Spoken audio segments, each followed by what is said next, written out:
Good morning. Good morning. Hi, Jamie. It's been a minute. We just counted. It's been 17 days since we last recorded. I feel like I don't know if you even live here anymore. It feels like you were forever in Japan. It felt like a long time, for sure.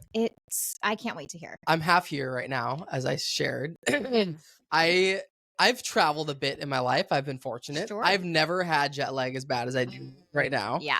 It is horrendous. Mhm. Usually when I get jet lag, it's like, oh, it forces me to wake up at 4 a.m. And I'm like, oh, great. I get to be more productive with my day. Sure. Not this time. I Mm-mm. cannot sleep. Yeah. I tell people all the time I'm blessed with the gift of sleep. Like Yeah. I can sleep on a dime. Right. It takes me 0 time to fall asleep Yeah. normally. I tossed and turned for 3 hours last Oof. night. I got in bed at 9:45. I closed my eyes, but I could not sleep. Yeah. At 1 a.m. I'm like, okay, I'm over this. I Right. got out of bed. I'm wide awake, Mhm. not even tired. Mhm. I'm just gonna go get stuff done. So Start my day. I go on a walk. I walk Yeah. 4 miles. I finish my 10,000 Well steps. done. Well done. I do all my Duolingo and all that stuff, and it's 2:30. I get back home. I have a snack because I'm starving. Sure. I It's lunchtime for you. and then I get back in bed. Fall asleep maybe at 3:30. Yeah. I wake up at 7:30. Oh, so you did go back to sleep. I was able to sleep for maybe a few hours, Oh, but that's a weird my whole REM evening. cycle's off, and Yeah. I'm just. And the evening before, same thing. I tossed and turned for hours, but Yeah. no, that's a lie. I think I've been back 3 nights. The first night, same thing. I tossed and turned. I could not sleep. Worst sleep of my life. You got back Tuesday? I got back Monday evening. Oh, you And did. today's Thursday. You're right. Yeah. Okay. So I 3 for nights. some reason thought Tuesday. Okay. I Yeah. was like, So you've only been Monday here. evening, I slept horrible. Yeah. Tuesday evening, I'm like, I'm gonna take NyQuil and some Sleep what aid. is the supplement you can take? Melatonin. Not melatonin. Magnesium Powder. Okay. Mhm. So that night I slept for 11 hours. Well done, sir. Full night's sleep, but I Yeah. woke up at 11 a.m. Okay. The last night I got like no sleep. Well, So you need your sleepy cocktail. Get that NyQuil going. yeah, so we're going to Whistler today, Yeah. and I brought NyQuil with me just so Smart. that I can. I might borrow some of that too, just for fun. I want to get back on a normal schedule because I feel Listen, so funky. I'm gonna give you some advice. Give yourself like a week, solid week. So when we travel to South Africa and we come back, it is the exact same. We're waking up at 2 a.m. ready to start the day. Yeah. And you're just like, it's that feeling of like, I don't even feel like I could sleep. Like I'm gonna get up and do stuff. Yeah. That's us for a good solid 5 business days. What's the time change to South Africa? 9 hours. 9. Okay. This was 16, which is such a weird. I've never been. Chad was like, so okay, because I kept saying, oh, he's 16 hours ahead. He's like, or 8 hours behind, Interesting. but a day forward. Yeah. So an 8-hour time difference, really. Right. Oh, that's what you true. were. Interesting. Yeah. But it takes. That's the same. 9 hours. Don't they say like 1 day per hour change is Do like they how say your that? body adjusts? Okay. I think they say that. I don't know who they are, but they sound do smart. know. They say some other clever things. So jet lag's part of it, and then as I told you, I got COVID. So I'm on day 10 of being sick. I got sick halfway through my Japan trip, and it was fine. I was able to push through. I felt sick, but it was never to the point where I like couldn't do stuff. Yeah. We still, carpe diem to that Japan trip. But yeah, so I think that's also, it's like a combination of jet lag plus still being a little bit tired from being sick, and man, it's been rough. Rough combination. Yeah. It went from an amazing 10 days, like incredible, to since I've been back, it's just been rough. I'm tired. I just can't fully function. So. I'm really impressed you guys are coming to Whistler. I am going because it's Mother's Day weekend and I want to be there for my mom. But if it, was not Mother's Day weekend, I don't know if I'd be going. Okay. So, and Brian's not going. Oh, he's saying I'm on the very tail end of being sick. I feel a lot better now. Yeah. Brian is about a week behind me. Oh, he started his COVID journey. We both tested positive the same day. Oh man. But he is about, he got sick about a week after I did. So he's right in the thick of it. Oh, he's not feeling good. Yeah. So he's not going. Mixed with the time change. Change and okay, well, I don't even know if we do traditional how was your weekend or we just do like Japan recap. Well, can we talk about you first? Sure. I would love to just hear. You want me to just talk for a second? Just for a bit. I do have some things to tell you. Please. I've had an interesting couple of weeks, to be honest with you. The weekends are all fine. I could talk about some highlights, but I had an experience a few weeks ago that I was like, just couldn't wait to talk to you about. So as you know, I'm in my 40s. Okay. And I don't know if you know this part, but as women age, you start to get inundated with information about your health and your wellness. You know, at some point women go through menopause. Before that, they talk about this other like perimenopause, like this phase before. Oh, interesting. And like, what are the normal age ranges for these? Well, perimenopause can start from like 35 onwards. Okay. I mean, I think that's like a general assumption for a timeline. I think it could be later, it could be earlier. I just want to preference, I'm not a doctor, so don't. But anyways, so the last couple of years, I've felt changes in my body. Like I felt like mentally, physically, just like emotionally, I just don't feel as strong in all of those areas as I used to. And so I'm getting these like videos on Instagram and I'm talking to friends about like hormone therapy and these different things they're doing. I'm like, maybe it's time I talk to a doctor and just see what's, going on. Yeah. So I had a referral to a doctor from a friend of mine. And I go to him, and the first visit he does like an intake form of symptoms, like I'm just like on a survey, like writing down how I feel about these different things. And then he takes that and he kind of goes over it with me. And then he says, okay, the next step is we're going to do blood work, and then you're going to come back in and we're going to go over your results. And I'm going to give you, the hormones that I think will help balance you out based on your blood work. Yeah. Like, sounds like a plan.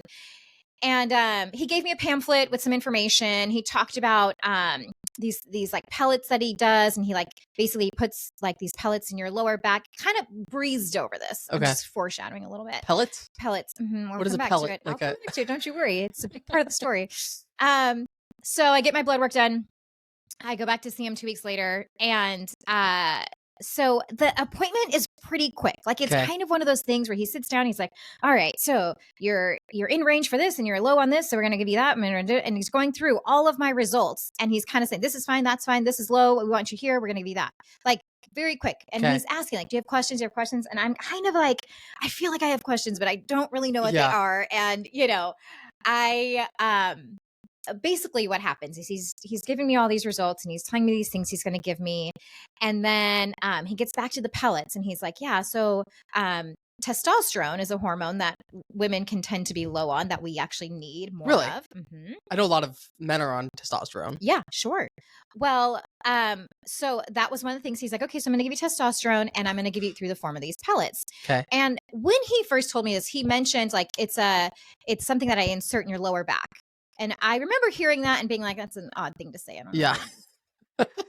Remember that pamphlet he gave me? Yeah. I'm pretty sure that contained information about the pellets. I probably should have done some research. Oh, no. So at this appointment, he's like, so the pellets, going back to that. So I make this little incision, I put these little pellets in, and then it distributes through your body better than putting on a cream or taking a pill or something. So it's the way the pellets distribute is better.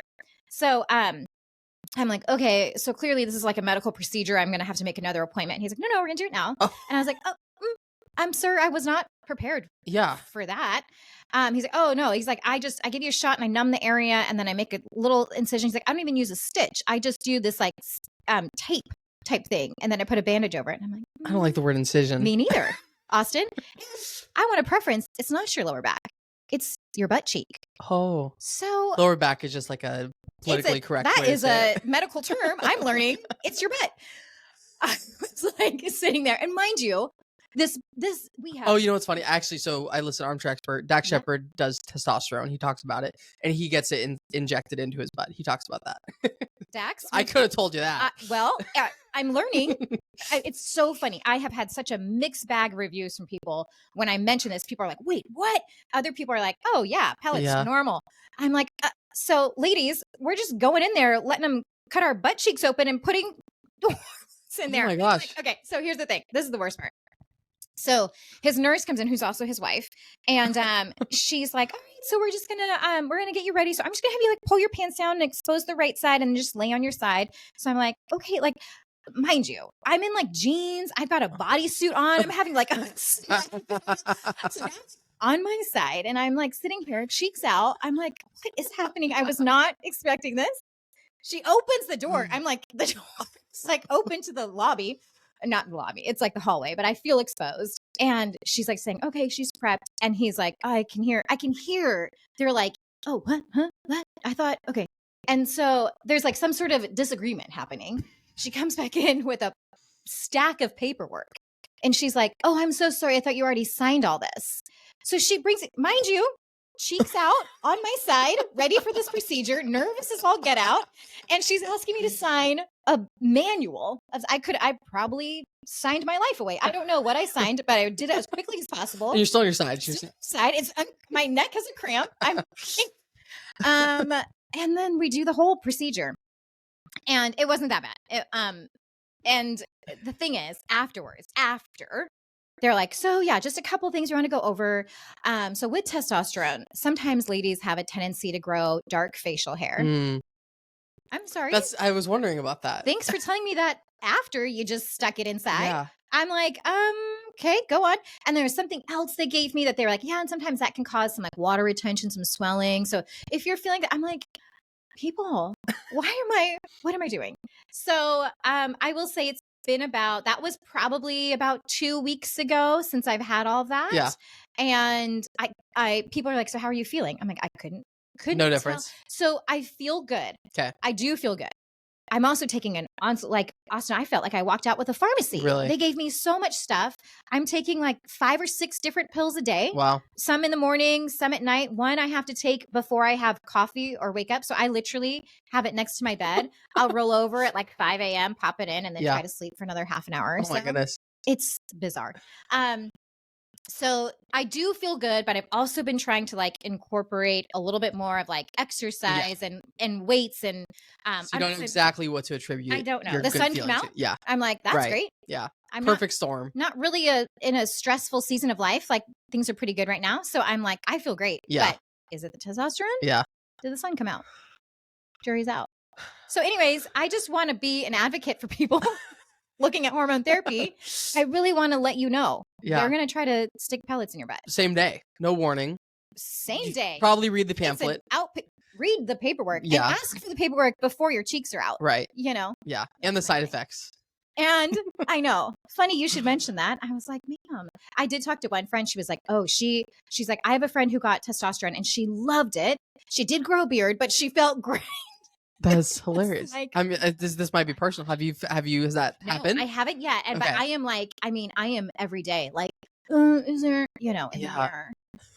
If you see something, say something. I don't see anything. Your skin looks perfect. But also, like, if you do, you're actually kind of glowing right now. I'm not lying. That would be the highlight.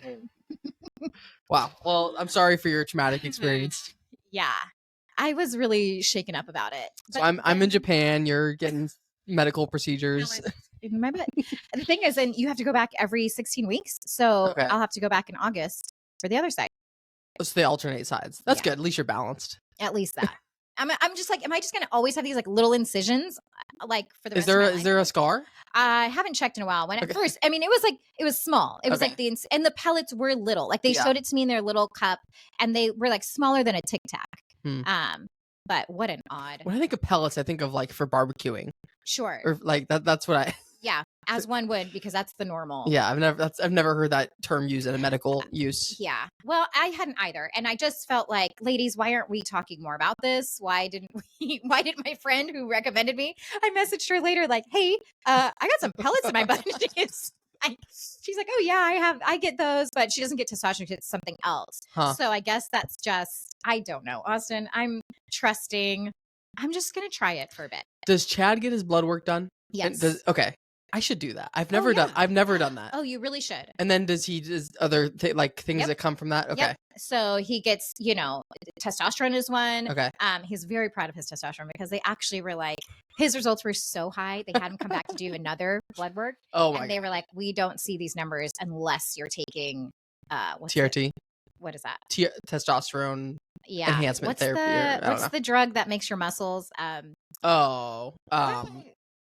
I want to say testosterone. No, I mean that helps, but it's like steroids. Yes. Okay. Yes, that's it. Okay. Anyways, so yeah, he's very proud of that.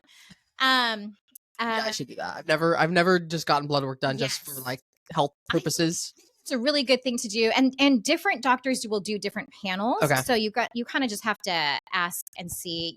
The basic one is just kind of like your cholesterol and your thyroid and all those things. But So yeah, so that's a little bit of where I've been the last couple weeks. Yeah. Just a lot of it's been in my head, wondering if I'm making the right choices in life. Yeah. So Exciting stuff. I'm glad you're doing well. I'm okay. Hanging in there. Any weekend highlights? I mean, okay, so let me go back and see. I can't believe it's been this long. This is the longest stretch we've gone since we started the Feels podcast. like it. Yeah.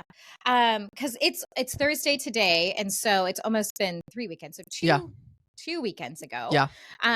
We did a little group date night. We went to there's a restaurant down by used to be called The Social. It's down by the Glass Museum. Is it not The Social anymore? No. Oh, what is it? It's called, I might have written it down wrong. Indita Mia. Okay. Is it Italian? It's Mexican flair type thing. Cool. Beautiful venue. Really cool venue. Yeah. We didn't have the best service. Like I think there was one waitress to, 20 tables. It was kind of one of those nights. But I would go back and try it again. Nice. Yeah. Was the food good? I did have those birria tacos. Birria tacos? You know what I'm talking about. Yeah. The ones that like at you Disneyland dip it in the whatever that word is. We're both struggling. It's definitely birria, but you dip it in this consomme. I think is that there's like a dip. There is right? a dip. It's like an au jus, but Mexican version. And it's almost like a taco / quesadilla because it's like squished. Yeah. But it has that really good meat. Oh man. So that was yummy. I'm getting hungry. No. What's your eating? I mean, it's got to be getting ready for dinner now. It's 10 a.m. Well, so in Japan, I ate whatever I wanted every day. We ate great food. Second half of the trip, couldn't taste anything. I messaged you. I'm like, I was just really appreciating the textures of food. Mm-hmm. But since I got back, I've had like zero appetite. Like I don't know. I'm like detoxing or something. Yeah. But I get really hungry at really random times. Yeah. But yesterday until dinner time, I only had liquids. I had like some juice, some coffee, and like a liquid protein shake. Wow. But no like solid foods until like 8 p.m. last night. Oh my gosh. So anyway. Okay. You're on the mend. Yeah. Okay. And then that weekend was the school auction. Your parents came. Right. It was a disco themed. It was themed. Auction. Some great outfits. Pretty fun. Pretty great. That was at Farm 12. So that's an event space out in Puyallup. Yep. Love Farm 12. Yeah, I do too. Was it in their main restaurant or was it in their like? It was in their event space. Okay. Yeah. Cool. So that's the second year the school has gone there for the auction. They raised it was very close to $400,000. Oh my gosh. I know. It's bananas. So they have things like a dedicated parking space that people can bid on. Yeah. And it went for like $8,000. Oh my gosh. So it's like when you're dropping your kid off at school, if you need to park, you have your own space. And people pay a lot of money for that. That's okay. So at that point, it's kind of just like it's not the spot isn't worth $8,000. Oh, nothing's worth what people are paying. Absolutely not. No. How much did your family's trip go for? Although people bought that for what it was valued at. Okay. So that was a little bit of a like, I mean, I get it. South Africa is so far. Yeah. So for those who don't know, my in-laws donated an all-inclusive trip to South Africa at a safari. Yeah. It didn't include flights, which, so that does add, right. So whoever's bidding on it, they have to pay for that as well. So I think they ended up buying it for like $2,500. Okay. And that's probably the fairly equivalent of what you would pay for that stay. Right. But I also am like, for us that we love going there, we know it. For others, that's probably an intimidating thing. If you don't have family there, you're traveling all the way across the world. The jet lag. You would be, the jet lag. You would probably be up for it, but I could see where that wouldn't maybe be the most popular choice versus something a little bit closer or something like that. So that's one of those like once in a lifetime. That's what experiences. I thought. Yes. Yeah. So it was still great. $400,000 is crazy. 100. So at one point in the auction, they do this thing where they go, we have this live auction, we're bidding on different things. And then they do like just if you feel like giving, and they start with like $20,000. If anybody feels just like wanting to give $20,000, go ahead and raise that paddle. I'm like, oh, people rose their paddles. Yeah. I was like, holy cow. Are you like looking at them and going up and talking with them afterwards? I'm like do you need a real estate agent? Hey, be friends with those guys. Yeah. By yourself. So yeah, that was, it was a great event. And does that just go towards the school's general fund or is there a specific purpose? So this year, so what I learned, because I was on the auction committee this year, so I got a little bit of inside information, and I learned in previous years what the auction was doing was really trying to get them out of any debt and like just kind of help fund miscellaneous needs. This year, I think there was more of a specific, they need to expand the school. Okay. So I think the goal was to raise money for an expansion project. Like construction expansion? Yep. Okay, Yep. cool. Yeah. So is the school, is because it's a church as well, is it all one entity or is it operated like separately? Do you know? So that's a great question. And I don't totally know. I feel like they're separate, but have like common shared resources and stuff. Shared resources and shared people. Like my friend works for HR and she's on the school side, but originally she was going to be on the church. There was like kind of this like merger of like roles and stuff. Probably how we do it, where you have certain positions that are like overlapping between entities or whatever. Yes. Yeah. Because they do they have a retirement home as well, right? What is that called? The manor or something like that. Okay. And then they start as young as like preschool. So it's like preschool all the way through high school. Through 12. Okay. And it's just, so that's a lot of kids on that campus. So they're trying to get more space every year so Piper's starting kindergarten. Every year that she like graduates in the next grade, they're usually having to add another teacher. Like there's, we started and there was 2 first grade teachers. And then when she got to first grade, now there's 3 and they keep adding another class. So anyways, it's growing. We almost went to Life Christian. Like it was very close. We were in Federal Way, so it didn't really make sense. But then because our school only went through 8th grade. Yeah. When we were deciding on high school, those were the 2 main contenders were Life Christian and then Tacoma Baptist where we went. So I don't know why we went to Tacoma Baptist, but Life Christian seemed like a great option. Yeah. Yeah. I love it. Okay. Other weekend highlights. I had a client close on his house. So after the disco thing, thank you. After that auction, that Sunday we did like a final walkthrough and it's really sweet. Him and his girlfriend moved in and just hearing them get excited about plans for the house. Like I think that's such a fun part of the process. Love it. And then this last weekend, this was kind of interesting. Chad and I went to this parenting conference. Okay. At our church, and it started Friday night and it was like a couple hours Friday night and then a couple hours Saturday morning. And it was just interesting. Like to me, I love hearing other people's perspectives on parenting and just their advice there. And one of the speakers talked about like raising kids in the digital world and just because that is something as a millennial raising a Gen X, Gen Z, I don't even know what she is, both of them. But what are they? Because it's 2011 so millennial, and then Gen Z, and then the new one is Gen Alpha. When does Gen Alpha start? Do we know? Okay.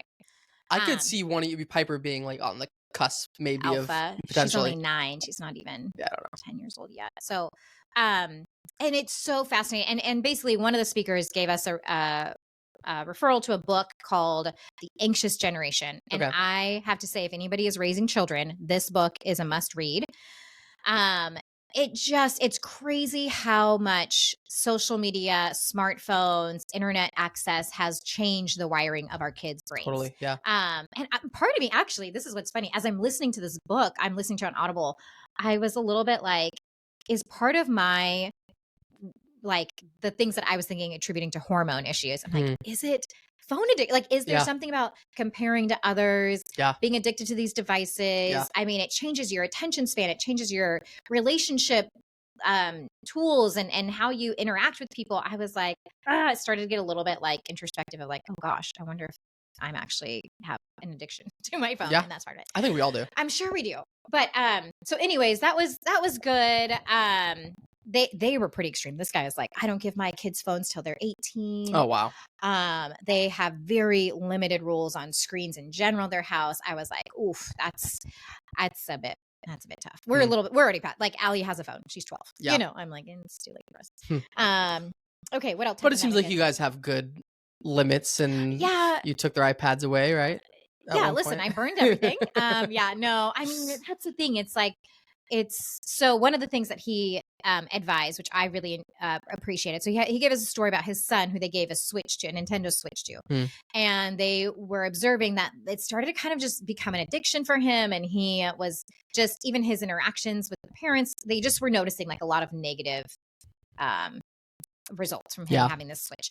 And so they had a conversation. They said, we'd like to take it back and we'd like to sell it. And then whatever money we get from selling it, we want to give to you to buy something as an activity to do. And so we ended up buying a mountain bike and got really into mountain biking. And they're like, it's totally changed his personality. It's given him this new outlet. So a huge emphasis on the book is just kids needing to be playing and outdoors and interacting with other kids and not just sitting on a screen. So, Totally.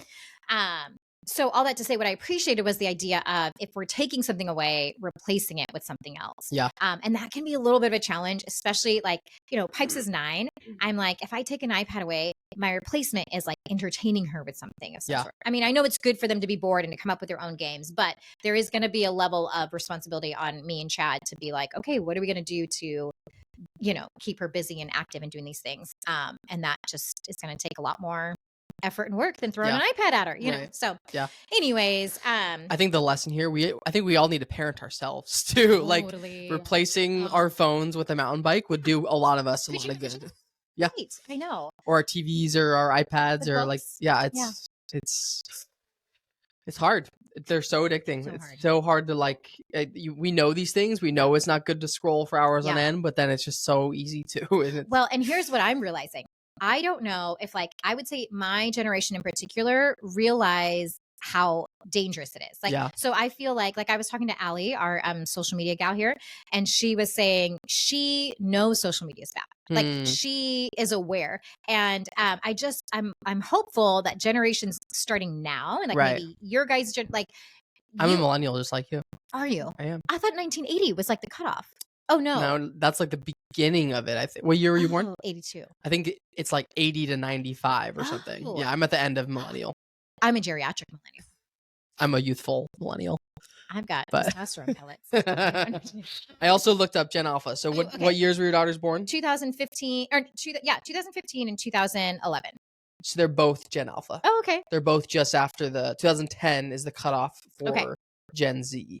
So that makes sense.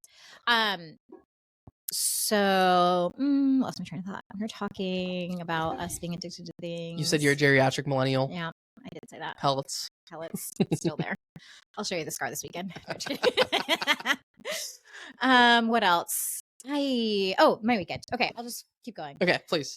So that was Saturday morning, and then Saturday night I went to the movies with a bunch of girlfriends, and we saw The Fall Guy with Ryan Gosling and Emily Blunt. So good. It's not animated, is it? No. Real? Okay. It's real life. And it's one of those movies that it's like a rom-com, but there's a ton of action because he's a stunt man. Okay. And I hadn't gone to the movies in a while. And so it was really nice to just go with girlfriends. And we did like happy hour at Stack's, that little burger place next door, and do that.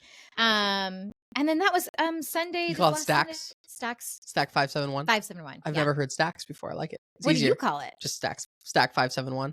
You say the whole name. You add the numbers. I shouldn't. I mean that you're more efficient with your verbiage. I like to shorten things. I mean Radners, we're just gonna call it Rads. Yeah. So I have told you about my dad with like Ross. And he calls it Ross Dress for Less. He says the whole name. It's my favorite thing. That's hilarious. Dress for less today, and I got myself a new shirt.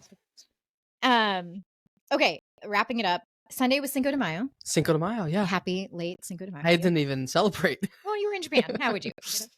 I don't even think I realized it was Cinco de Mayo. That did not even cross my mind. So it wasn't a big thing in Japan. It's not a big thing. Didn't recognize it. No. That's funny. We did end up going to a friend's house and they did like carne asada and made margaritas. I'm telling you what, I'm starting to become a little bit more into the tequila drinks. Oh, are you? Well, I said this to Chad and he was like, it was a very sweet beverage. Yeah. So was it sweet or do I like tequila now? I don't know. But yeah, I've had a couple margaritas every once in a blue moon and I'm like, I don't hate this. I'm telling you, tequila's my drink. Last time I was in Whistler, I consumed a lot of tequila. Okay. So, yeah. Well, it's to me, it's the ones that are smoky with the mezcal. Mezcal. Don't give me Not a fan of mezcal. Brian likes mezcal and I don't get it. Not a fan. Yeah. So, yeah, those are kind of the main highlights. I don't know if I told you, but we got a sauna. And you did? Wait, what's that? Write it down. I'm like, why am I? I'm guessing both weekends included a sauna session. Listen, multiple. Austin, every other day includes a sauna. I'm jealous. House. It's pretty great. I'm jealous. Come use I need to get one and come use yours. Yeah. Okay. That's me. Enough about me.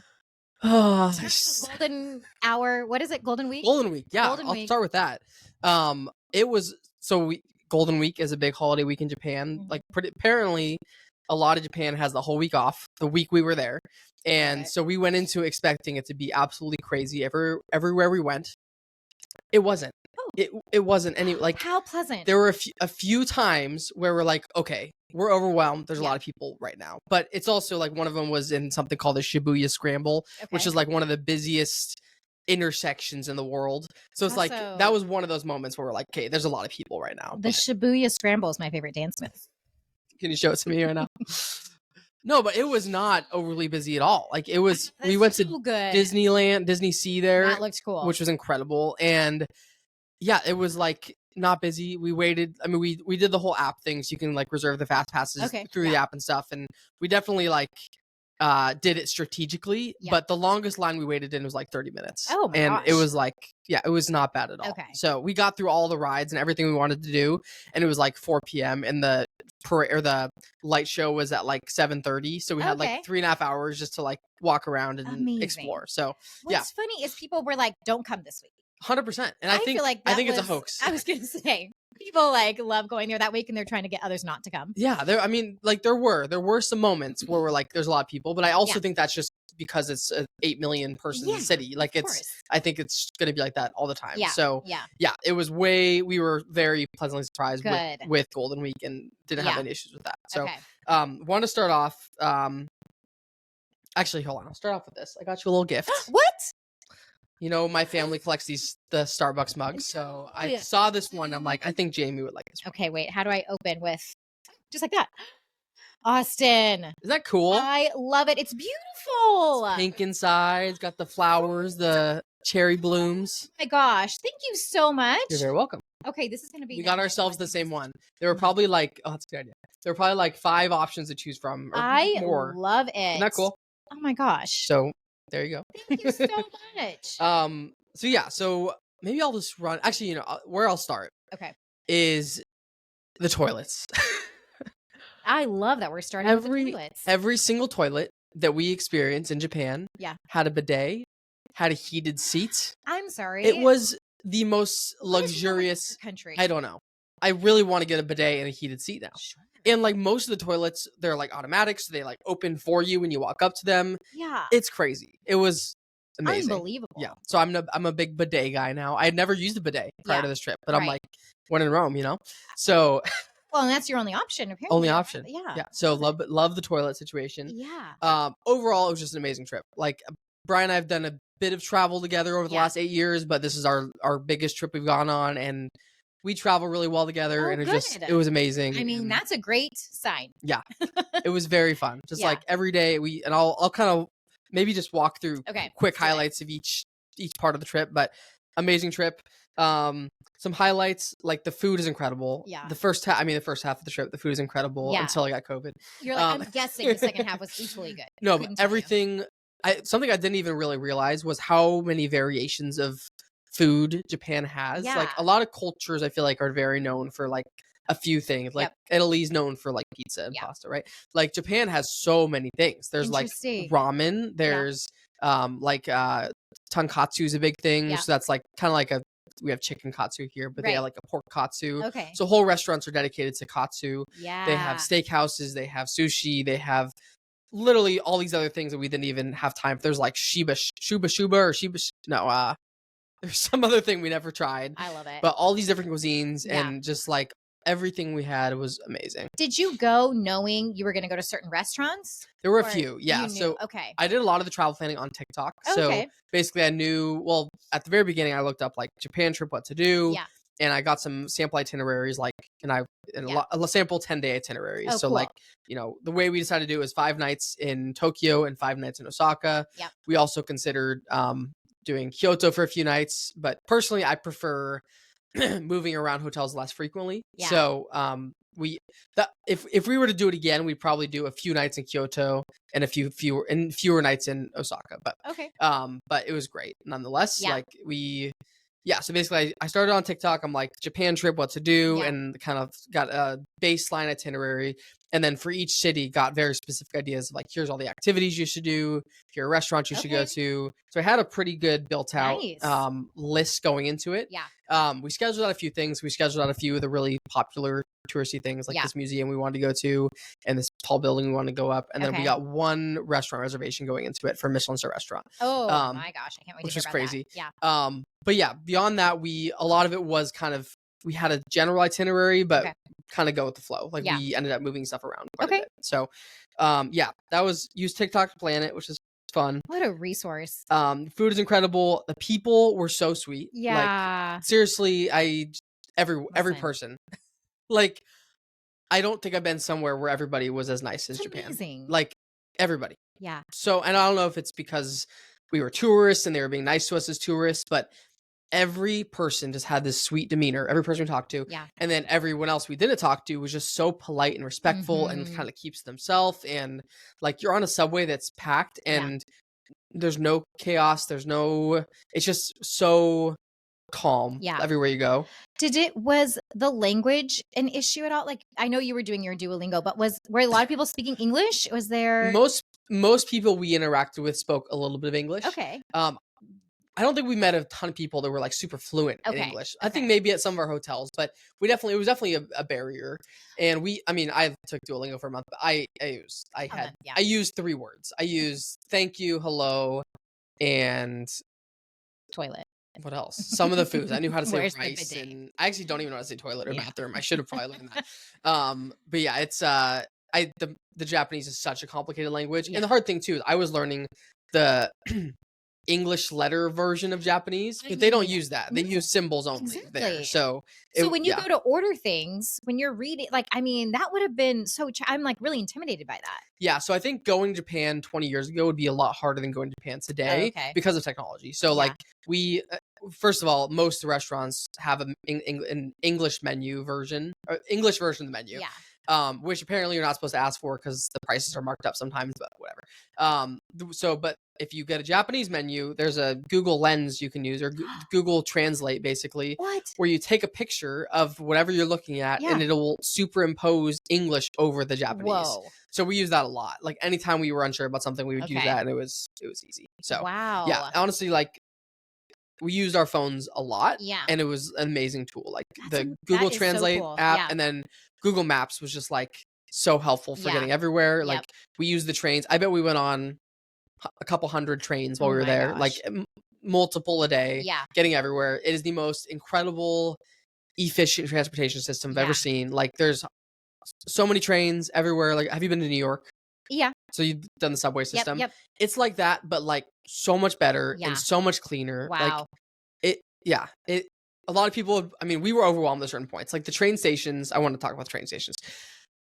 Man, they're crazy. Yeah. They're absolutely. Is it underground, like the subway? Most of it's underground. Okay, Some of the trains go overground as well. But you go into these train stations and like it's so hard to describe. They're so massive. Like you could be walking for probably an hour and still be in the same train station. Like crazy. There's cities underground. Like you'll be walking. There's just like malls and stores within the subway system, within the train system. Yeah.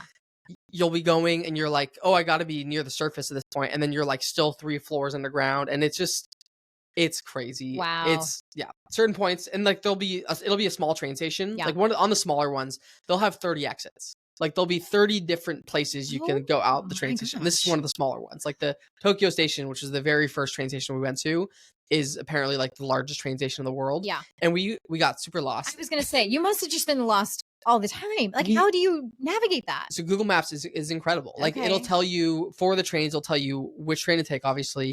It'll tell you the schedule. It'll say like it comes at this time. So we spent a lot of time running for trains. Like we know, okay, it's leaving in 3 minutes. So we're running through the train station to get it. It'll say the next one. And if it's like, and it'll also say the next time. So the next one's in 6 minutes later, we're like, okay, not a big deal. If it's 15 minutes later, we're like, okay, we want to catch this one. So it tells you the times, the schedule, which is completely accurate 100% of the time. Like we never had a late train. It'll tell you which train station to get off of, obviously, and then also tell you at the train station which exit to take out of it to get to your fastest because when route. You have 30 options. So it'll say go towards exit number 8 of the train station, and there's signs everywhere. And overall just like so incredibly efficient and just like everything is just so perfect. Like it's very impressive. It's making me want to go. It was very cool.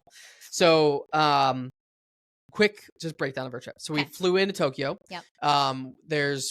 We took a direct flight from Seattle, so it was a 9-hour flight. The way there we had like premium economy seats, which was great. So we had a ton of leg room. Amazing. We had little slippers on the plane. Love it. The way back we had we had regular economy, and it was definitely You're like, where are my slippers? It wasn't as great. It was not as great. We got to sit next to each other both routes, which was nice. So flew to Tokyo. First day, got there around I think 3 p.m., 4 p.m. Took the train from the airport to Tokyo Station, took an Uber. I don't need to go into this much detail, but checked into our hotel. First night, we kind of just walked around. We were both exhausted. Okay, I was going to say, because you got in 4 p.m. there. Yeah. But we had left, our flight had left around, 1 p.m. maybe. That might be wrong. Okay. Maybe 3 p.m. from Seattle. Okay. And then we got there the next day at like 4 p.m. And we slept very little on the plane. Yeah. So that first day we were exhausted. Kind of pulled an all-nighter. Kind of, yeah. And we so we walked around a little bit. We got dinner that first night and then we checked out 7-Eleven. Are you familiar with 7-Elevens in Japan? No. Okay, I had heard a lot about it going into the trip, and they're amazing. They're great. Like they have, because my kids are scared of 7-Eleven here. I am too.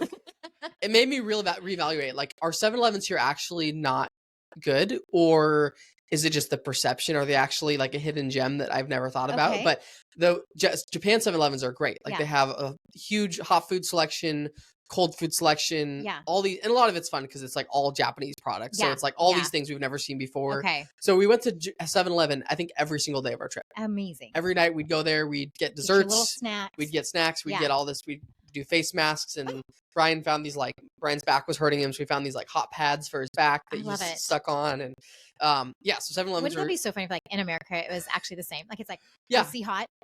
It's like Slurpees. I'm like, so oh my curious. gosh. I want to go to 7-Eleven now with a new, an open mind and be like, maybe there's some good stuff. Maybe the hot dogs in the little case are good. I will be honest. I have had a few 7-Eleven hot dogs. Yeah. Back in my youth days, 7-Eleven hot dogs and their nachos. Yeah. Like that, like, you press the thing, cheese, and the cheese melts on. And then a good Coca-Cola icy. Okay.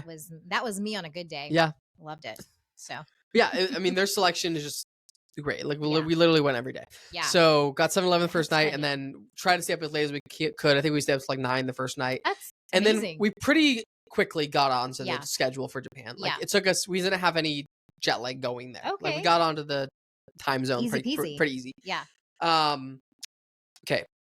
I really don't need to go into so checked in the first night. Second day, I'm just gonna do a quick rundown of each day, and I'll be quick. I'll be quick. I'll be brief. Love it. Okay. I'll be like, yeah. Let me move on. Okay. So day 2 was our first major exploring day. So we went to the Shibuya neighborhood, which is a really popular. You know Shibuya. Shibuya roll call. Is that what it is? Shibuya roll call. What is that song? I don't know. Shibuya Scramble is what you said is your favorite dance move. Yeah. Okay. Yeah. So got to Shibuya, train right away. We started a great coffee shop, and then we walked to this park. It's called, I don't even know what it's called. Amazing park. We went to our first shrine of Japan. Okay. We spent a lot of time there because we're like, oh my gosh, this is amazing. Didn't realize there's a lot of shrines and a lot of temples all over Japan. Like all over every city we're in, they love a good shrine. They have so many shrines and so many temples, and they're all beautiful, like amazingly built and old and so ornate and beautiful. So walked around that first park. It's kind of cool. So Tokyo's a massive, massive city. Right. Like I've never been to a city that large by far. Like it's literally like, I think the population is like 8 million people, which is just doesn't, and that's just Tokyo. Like not Tokyo. Like if you look at Seattle, I think Seattle population is like 800,000 maybe. But so it's like 10 times Seattle.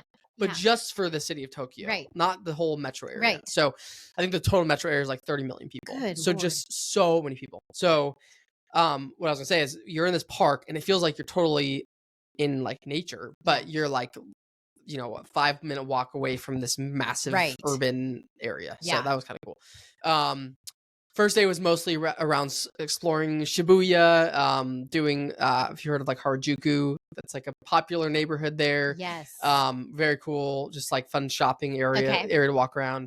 let's see, that first day we had one of the best meals of the trip, which was went to the restaurant and they had one thing on the menu, and that was basically it was a tonkatsu restaurant. So basically rice with this chicken or this pork katsu, like covered in like a fried egg kind of thing with this like amazing just like sauce, and it was just incredible. And that's just the only thing. You don't even need a menu. No, you don't. I think they ask you, do you want an extra egg? That's like your one thing you can do. So that was one of the restaurants we found on TikTok, and it was amazing. Like one of the best meals of the trip. Yeah.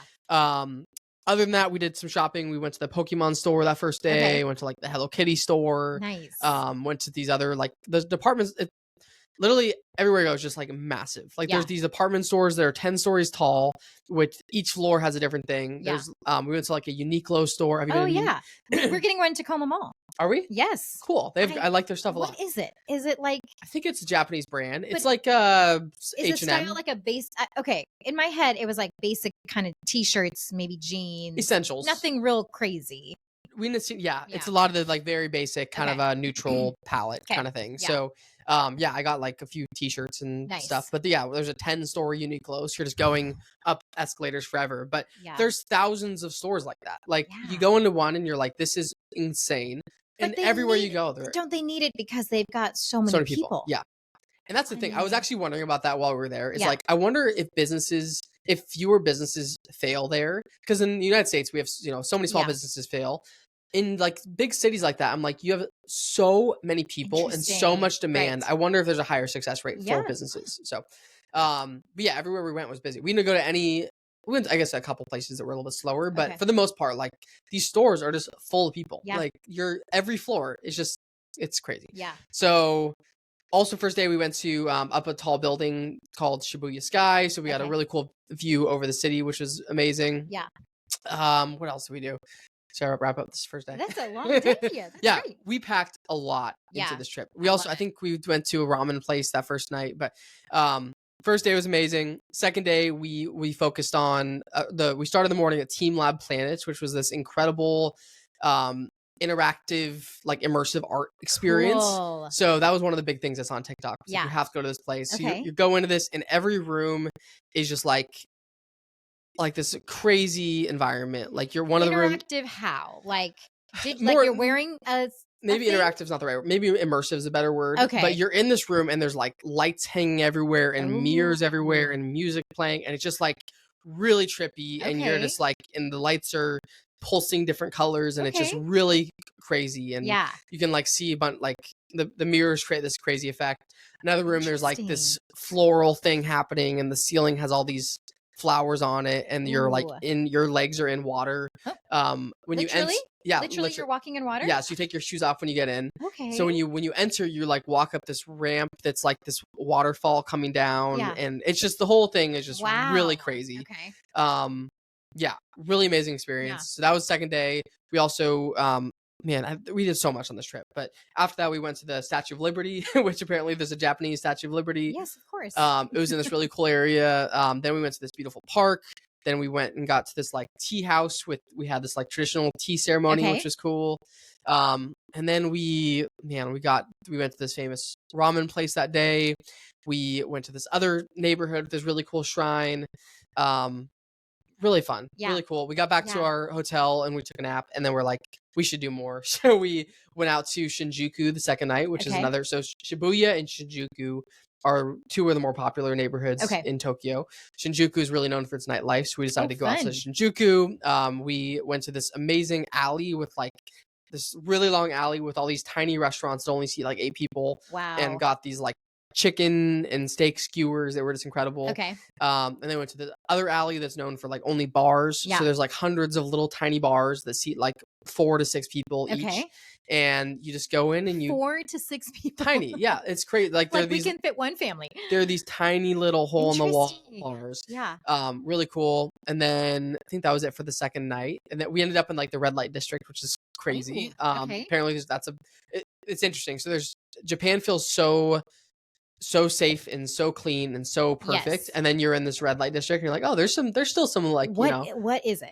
So it's like a prostitution district. Okay, because I was like, in my head that's what that means. But okay. So there's like a couple areas are like that, but they're still super clean, and they're still like like amazing. Red light district you'll ever see. Seriously.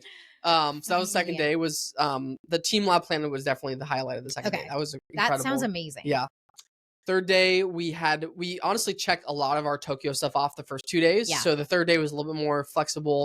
We went to the Tokyo Tower, which is like their version of the Eiffel Tower. Okay. It looks very similar to the Eiffel Tower, but there was like a German festival happening. So there's like a beer garden at the bottom, which is kind of random. You're like, where are we? And then we were like, what else should we do today? So we took a train to this other area called Roppongi, because I think we've heard. So Brian's dad, when he worked at Microsoft, I had remembered him talking about Roppongi. Yeah. I'm like, we got to go in case he asks us if we went there. So we went to Roppongi, and we're just like, we had no plans to go there. Sure. But we took the train there because we were close by. We got off, and it's just like huge. It's just like everything is massive, insane malls, so many luxury stores, like just this another massive neighborhood within Tokyo that we weren't even planning on going to. Like, you're like, mind blowing. You could have spent so much more time there. Yeah. This is amazing because I feel like you gave yourself so much time to explore. So you feel like you didn't feel rushed. You actually had more time to do like those little excursions. Yeah. Maybe. Okay. Well, yeah. I mean, so I think we thought that things would take longer. And okay, this is also probably this is an us thing. Not a long time. 100%. We are very efficient people. Okay. Like, we are not lingerers at all. At restaurants, and it's probably not a great thing. Like, we need to be able to stop and smell the roses a little bit more. We got a lot done. So but we are very efficient. Like at Disney, so that was the fourth day, was Disney Sea. So they have two parks. They have Disneyland and Disney Sea. Okay. While we were there, we walked in and we're just like overwhelmed at how incredible it is. And what's the difference? Is the Disney Sea like all water based type thing? Yeah. So Disneyland is very similar. We didn't go, but we've heard it's very similar to Disneyland in California or Florida. Yeah. Disney Sea is a unique park. There's no other Disney Sea anywhere. Ooh. It's all focused around water. Okay. So there's all these different water areas. It's literally on the water. So it borders like the ocean. Cool. So I'm pretty sure a lot of the water that's in there is like natural water from the ocean. Okay. Like there's a dam that breaks up the ocean water from the park water. Okay. And it's just so hard. It was so huge and so beautiful and just so pristine. And we looked it up while we were there. I'm like, how much did this park cost to build? Found out it's the most expensive theme park ever built. It cost like $4 billion. It was so immaculate and amazing. Beautiful. And you're just were the tickets really expensive? No, it was like $60. What? Like, so compared to Disneyland in California, it's like $150 now or something crazy. So super cheap tickets. And we just loved it. So we got there. We heard you're supposed to get to like 2 hours before it opens because the lines are supposed to be crazy. Wow. So we were planning on doing that, and then we were like, we don't want to do that. So we got there like 10 minutes after the park opened, which was perfect. Like there was a little bit of line to get inside. We got in, and it's like, again, we were so pleasantly surprised with how not busy it was. Yeah. And maybe if we'd gone into the trip not knowing about Golden Week, it would have felt busier. Okay, interesting. But because we thought it was going to be crazy, like everything was just like so much less people than we thought. Great. So we ran into one American we got talking to one guy in Disney, and he's like, you guys actually lucked out. Like today's a lot less busy than it normally is. So maybe we just got lucky a lot of the different times, but I can't recommend Disney Sea enough. Like it was incredible. I love it. Yeah, amazing. So like the dang light show at the end, like I cried a little bit. I turned to Brian at the end. I'm like, did you cry at all? I'm like, did you cry a little bit? He said no, but I cried a little bit for sure. Like, it was so amazing. And beautiful. So I love it. Yeah, that was Disney. So that was our 4 days in Tokyo. Okay. So we had, first 3 days exploring. The fourth day was Disney Sea. Yeah. Fifth day of the trip, we took the train from Tokyo to Osaka, which is a bullet train, which they go like 200 miles an hour. Holy schmoly. Crazy. Like, you don't feel like you're going 200 miles an hour, but then you look outside at certain points and you're just like booking it through these different cities. And you're like, you're passing stuff faster than you've ever seen. Yeah. And amazing. Yeah. Great experience on the train. Yeah. We got to Osaka. When we first got there, we like loved Tokyo so much that we had really high expectations for Osaka. We didn't like Osaka quite as much, like honestly, but we learned to love it like the longer we spent there. Okay. But first impressions were like, oh, this is fine. Like compared to Tokyo, like this is fine. Yeah. But we basically the first day we went And I was also starting to get sick too. That was like Osaka was the very first day when I was like feeling kind of gross. I started to not be able to taste anything. But still like had an amazing time. Still, made the most of every single day there. So first day we got there, I think our train arrived around like 3 p.m. Checked into our hotel. Another nice hotel. We used hotel points for the hotels, which was so that was a great thing about this trip was we used airline miles for our flights and then hotel points. Brian had hotel points from his consulting days. We used those for the hotel. So flights or airfare and lodging were free pretty much. So we kind of felt like we could do whatever we want. Like we honestly, I think we calculated how much we spent at the end and we're like, that was not even that bad of a trip. Cost wise, but we literally said no to nothing. Like we ate whatever we wanted. We did whatever we wanted. And it was just amazing. Amazing. Okay. So first day we went explored. There's an area called, I think Dotonbori or something. An interesting thing about Osaka is there's these like multi-mile long pathways that are like malls basically. They're covered, but they're basically like a street that's no cars can drive down, but it's like a mall kind of thing, like an outdoor mall, but it's just like this street with the street with stores on both sides. So but they go forever, like from our hotel to this other area we walked for like 45 minutes. I love that. And the entire time we were walking through this like without fighting cars. No cars. That's amazing. So that was cool. How was the weather while you were there? Was it nice? We really lucked out with the weather. So the 2 crappy weather days were our travel days. Were the days we were like on trains and like the rest of the days were sunny and beautiful. Or like we really feel like we like lucked out in the trip because every day's weather felt like perfect for the activity that we were doing, which is amazing. I love that. So we walked around this neighborhood, Dotonbori. It's a big like street food neighborhood. So tried all this different weird stuff. Tried like this toasted s'more on a stick, which was not good. I think it was in the same freezer as some seafood because it tasted like a little fishy. So we took a bite. We're like, no, that's not happening. We tried this like melon bread, which is this delicious like bread thing with ice cream in the middle, which is amazing. Really just we're just trying everything in sight. Oh, I forgot one thing in Tokyo. We went to another food market in Tokyo, which was like there's this huge food market with all these vendors selling all this crazy stuff. Like we were not super adventurous with like all the crazy seafood you could buy there. This was a seafood market, but we tried like Wagyu steak on a stick. We tried so much stuff. So I love it. Anyway, back to Osaka. One other thing I'll say actually, and I'm gonna wrap this. I'm gonna move quicker here. We need a whole episode just on Japan. Oh my gosh! But something we did a lot of, which we felt a little bit of shame about, but we just did anyway. We went to a lot of Starbucks in Japan. Listen, because they were incredible. Like every Starbucks was so beautiful, multi-story, like just incredible things. Listen. We went to the oldest Starbucks in Japan, which was also apparently the first Starbucks outside of North America. So that was cool to see. And we tried all the different, they have different food items, different drink items. And did you try other coffee shops? Like, is there coffee? What's the coffie life like? Because I feel like it's more of a tea based. A lot of matcha, a lot of green tea everywhere you go. There were some other coffee shops. That was the gist of every day is wake up, find a coffee shop, Starbucks or local coffee shop, go walk around, explore, find a great restaurant, walk around, explore, find another great restaurant. Honestly, like great. I just want to live that life. Me too. 100%. Like every day, start with coffee. Yeah, it was amazing. Walk around, find a restaurant. So another thing we did in Osaka, we went to Team Lab Planet, which was the amazing museum we went to in Tokyo.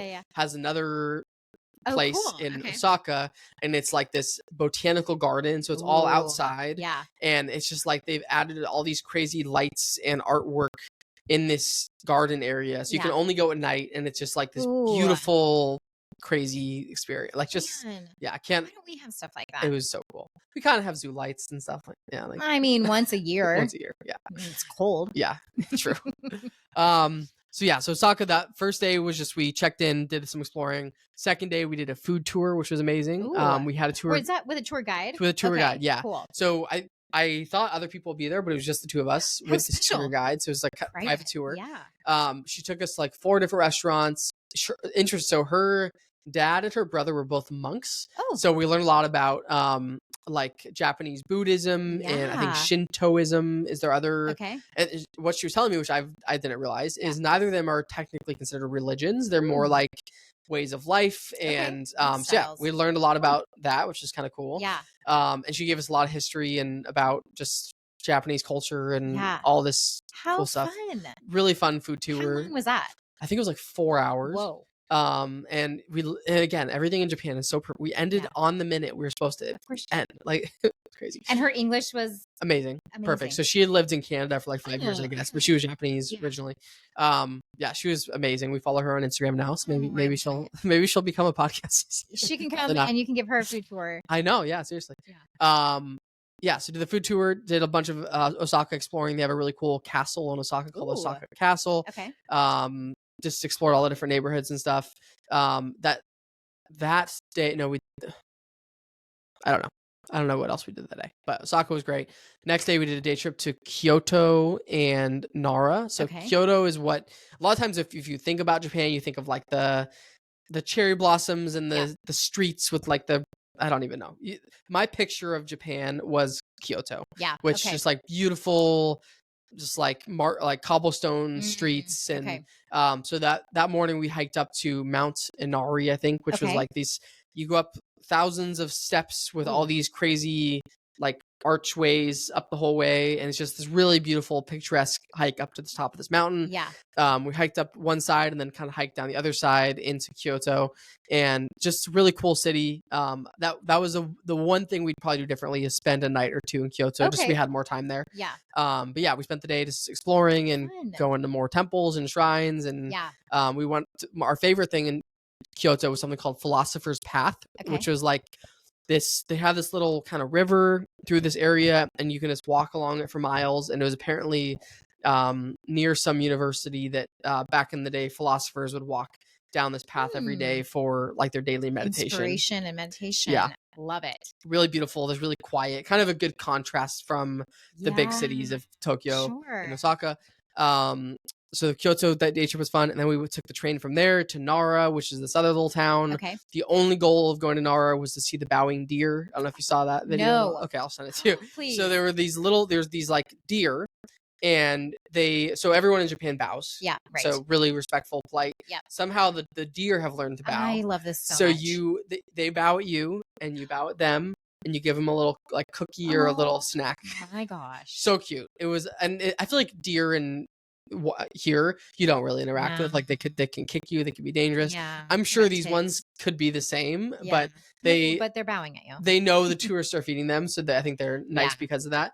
But so cute, these deer are just like bowing to you and you're bowing back. It's super fun. So yeah, just went there just for the deer, and then went home, had the best like ramen dish of my life. Amazing. So had one more day in Osaka. That day we had the best pancakes of our life, which also you couldn't taste anything. Couldn't taste it. So the fluffiness of the pancakes and just like, I don't even know. Incredible. So that was that morning, and then we walked around a bunch. I think we took a nap that day as well. I was really trying to fight through. I was gonna say, bless your heart. Yeah. You're hiking and really every day we had at least 20,000 steps. Most days were over 30,000 steps. So much walking.